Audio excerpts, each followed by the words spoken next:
Quel est le menu de cette 23e édition du journal télévisé sur Guérit TV Monde pour le compte de ce mois d'août 2018? Mesdames et messieurs, restez avec nous car la réponse à cette interrogation se trouve dans ce développement.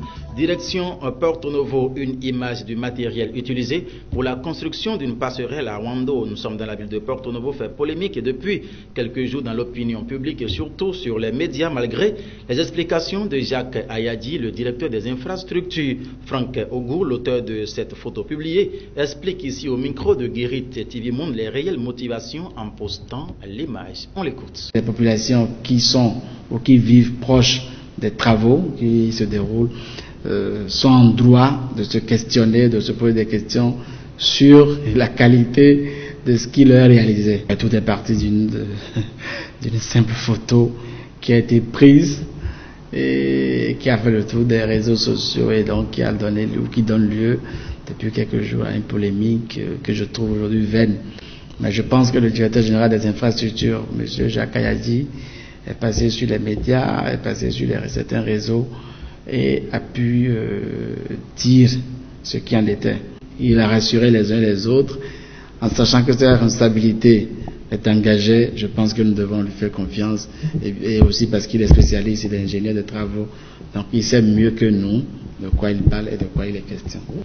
De Porto Novo, rendons-nous cette fois-ci à Parakou. La communauté internationale célèbre chaque 23 août la journée du souvenir de la traite négrière et de son abolition. À cet effet, Adélaïde Ama et Benjamin Tampegou ont tendu le micro au président national des actions humanitaires et droits humains à Parakou qui nous en parle. On l'écoute.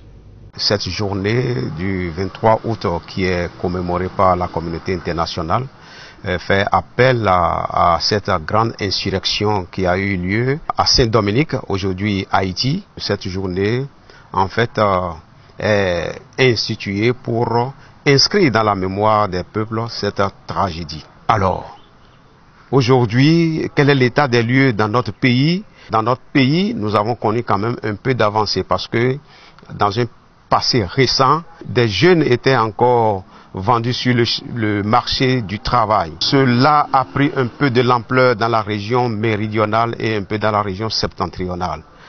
Alors, que faire aujourd'hui pour reculer ce phénomène?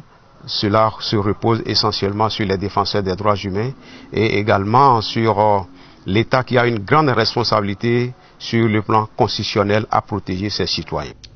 Autre élément dans cette édition, cette fois-ci, votre émission instantée de ce jeudi 23 août 2018 s'est donc intéressée à la passation du drapeau de commandement à la tête de l'École nationale supérieure des armées. Lev Stano Adam Hodé aux commandes. L'événement a eu lieu hier même à Porto Novo. Suivons-en ici un extrait.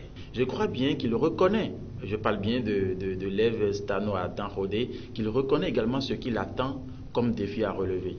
Voyez-vous, l'homme dispose des atouts qui peuvent l'aider à réussir sa mission. Et nous sommes également sûrs que les collaborateurs vont l'aider à mettre les pas dans les pas de son prédécesseur afin que les résultats escomptés soient atteints à la tête de cette école. Et nous ne pouvons que lui souhaiter bonne chance pour sa nouvelle mission.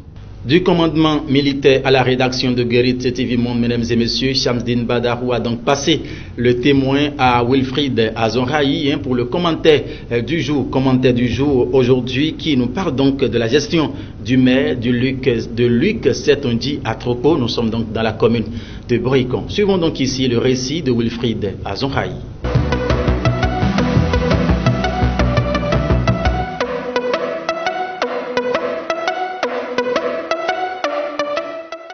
Bonjour à tous. Luc Setonji à Tropo, un maire pas comme les autres. La commune de Boyikan a une chance d'avoir à sa tête cet homme. Leader illuminé et incontesté, Luc Atropo travaille inlassablement pour le développement de la ville Carrefour. Et d'ailleurs, son dynamisme n'est plus à démontrer. Président de l'UCOSE, président de l'ANCB et j'en passe.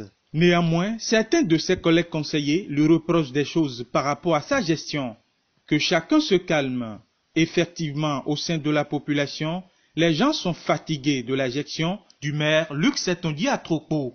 Mais ils n'ont qu'à attendre les prochaines élections pour lui renouveler ou non son mandat.